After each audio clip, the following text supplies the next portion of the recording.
The rhythmic group. This is the LA School of Gymnastics.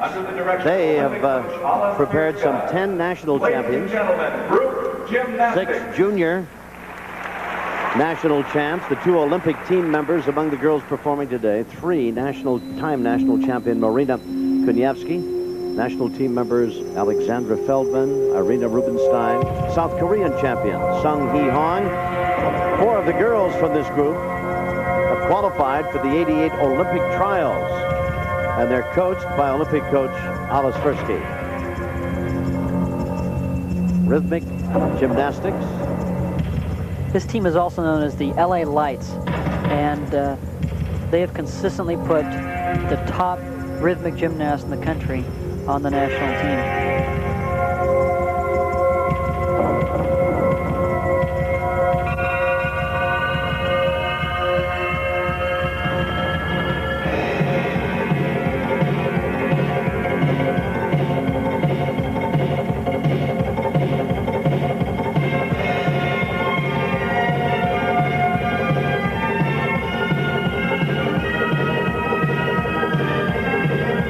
Once again, this is an Olympic sport now, and you can see how it's really going to catch on. The Eastern Europeans have dominated, especially the Bulgarians. They're just way on top of everyone. But we've got a lot of high hopes for our girls here in the United States.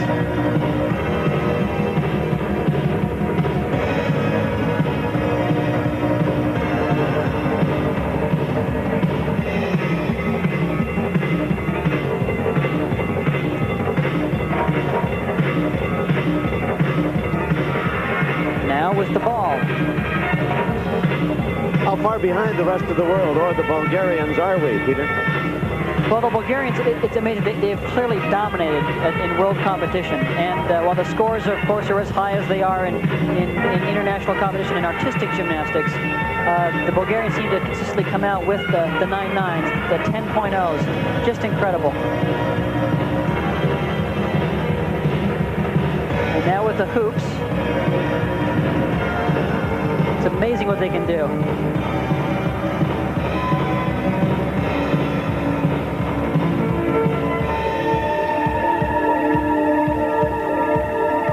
And now this is the rope, another one of the events. Now the competition is held on a floor exercise mat of this size.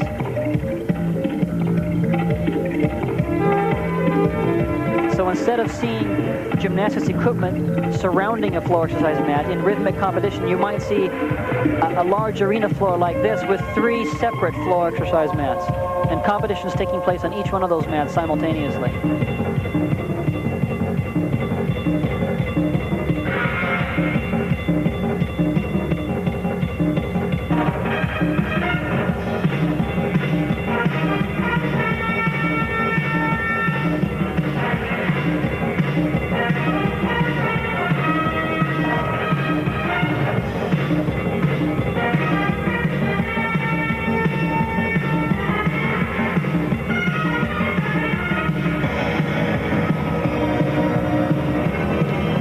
From LA Lights always seem to have the most creative leotards I've seen also in the sport.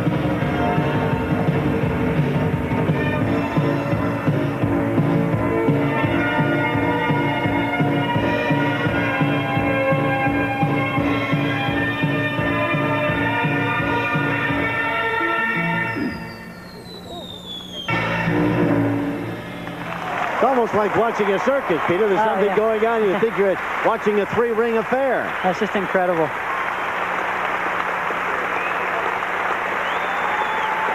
The LA Lights, rhythmic gymnastics. Beautifully done. In our golden circle, we would like to introduce to you another member of the 1984 silver medal Olympic team. Of the 1984 gymnastics team. As a student and undergraduate assistant gymnastics coach, originally from Scats Gymnastics of Huntington Beach, Michelle Dusser. Michelle. There she is. Michelle was the youngest she was the youngest athlete of any sport to compete in the 1984 Olympics. She was 14 years old. Making his second trip to the USA. And now we return to the exhibition, and we're going over to the still rings. Valeri Lyukin He's from Kazakhstan and is 21 years of age. Still rings Valery Lyukin. And Lyukin is the gymnast that everybody looks at for the big tricks because he can really pack a routine with difficulty. He just doesn't have a weakness. It's a back kip right to a plunge. It's a strength skill. Now, on rings, you have about 40% strength, about 60% swing. Just an iron cross there. There's an L. Now he presses to a handstand. That's a plunge press to a handstand.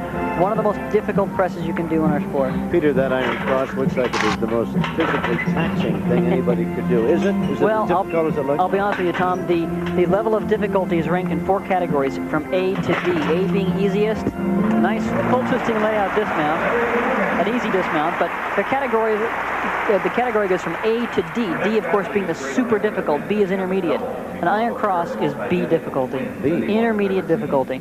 So to get D difficulty, you probably have to do something like an inverted cross, like I showed you earlier, and then press out of it back up to a handstand. It's just so difficult to get that final superior level of difficulty. We go to the high bar now, and this is Dan Hayden from Buffalo, New York, 23-year-old gymnast in the United States. He has a twin brother, Dennis.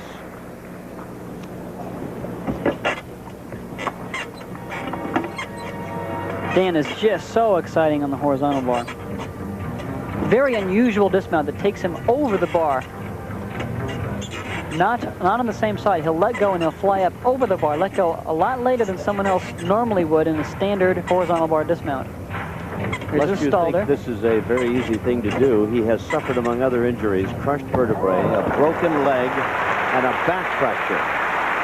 Yeah, Dan has had an unusually difficult career when it comes to injuries. He's had quite a few. He has a twin brother, Dennis, who is just as good a gymnast as Dan is, who's had a lot of other problems too. It seems when one is healthy, the other one is injured, and vice versa. That was a good dismount. Probably would not come as a surprise to you then to find out that he wants to pursue a career in sports medicine. He probably feels very qualified. Yeah. You know, crushed vertebrae, broken leg, and a back fracture. I would say he's well on his way. You bet. He got his own dictionary. Natalia Would you please Lashenova. welcome back Miss Natalia Lashenova. You saw her on the balance beam earlier, this diminutive young Russian lass, 4'7". Now she'll do a floor exercise for you. And she's a joy to watch. She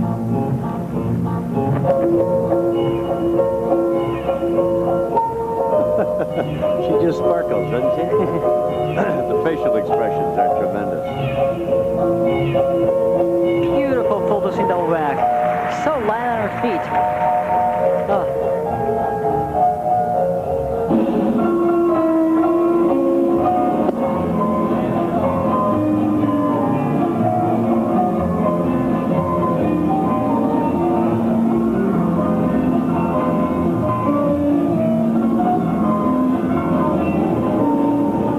Whip back, flip-flop, double back. What amazes me is she's so small. She just doesn't cover that much area running down that diagonal. Which brings me to the question, is her size a hindrance or a good thing for her? Oh, it's definitely a big plus, I think, because she has so much more area to cover. She's got a lot of energy. That size gives her a very high strength-to-weight ratio, which is probably the most critical aspect of gymnastics strength.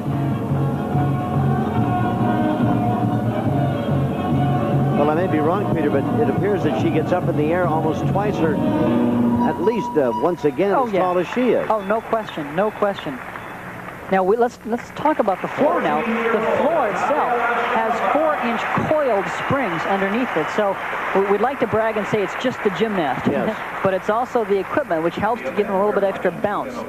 But Natalia Lashenova was the young lady you just watched with that floor exercise. We go to another member of the Russian team, Vladimir Novikov. You saw him with the high bar. He's now going to perform on the parallel bars. Let's not forget that he's only 17, which is just so young for a male gymnast at this level of competition. Giant and yet cast. at 17, he's been a gymnast or in gymnastics for 10 years. Oh, yeah. Oh, yeah. Beautiful front run on a quarter. That's a Healy twirl. Pirouette. A Stutz right to a handstand. a back toss to a handstand, another back toss, and now for a dismount, a double pike. Very, very good routine. He's got a great future. He's only 17.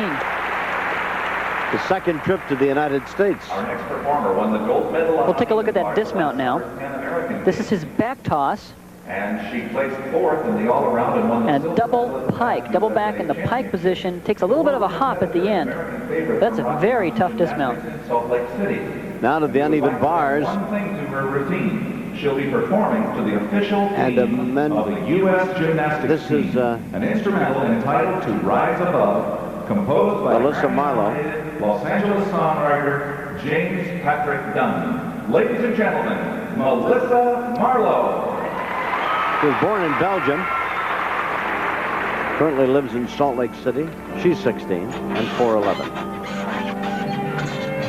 Missy comes from Salt Lake, which is the host to the 1988 Olympic Gymnastics trials coming up in August. Very, very good on bars. The reverse hecht. Cast up to a handstand. There's her giant. Another giant. And now for a dismount. It's a Comaneci dismount. Melissa Marlowe. The coach, Bella Caroli, told me that there probably aren't any surprises out there, that the people we're seeing here basically are our best and will comprise our Olympic team. Is that a fair assumption, Peter? Oh, I think it is. You have a handful of gymnasts that are out there that are training very hard for the 1988 trials that are going to be there, that have a solid chance of making the team, but these gymnasts are here simply because they're the best right now. Another member of the '84 Olympic team, and still another on the team trying to repeat again would be Scott Johnson coming up. That's right. Athlete from any sport in U.S. National Olympic Festival competitions. Scott will be performing on the rings One of the athletes nominated this year for the out of Lincoln, Nebraska. And broke the Pan American He's 26. all-around record by scoring 116.25 in the last games last summer. Scott's certainly First gymnast in history. one of our best hopes right now in 1988. He's improved. You know him better as one of those. He was such a backbone for our team in 1984.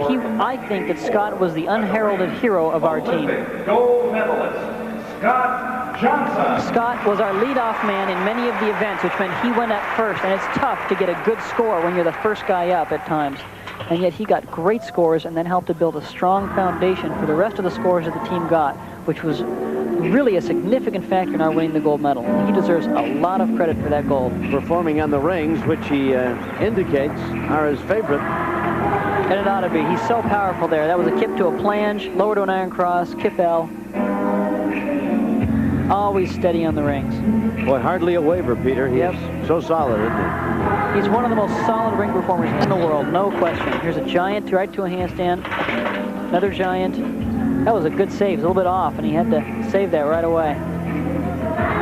There's a backup rise. Now, Scott does one of the highest dismounts of anyone in the world. He really gets up there. He usually does a pike half and half out. Here's his wind-up, giant dislocate. Beautiful pike half and half out. Beautiful performance by Scott Johnson, '84 Olympic gold medalist, and hoping to make the team again in '88. We'll be back with more from Pauley Pavilion right after this.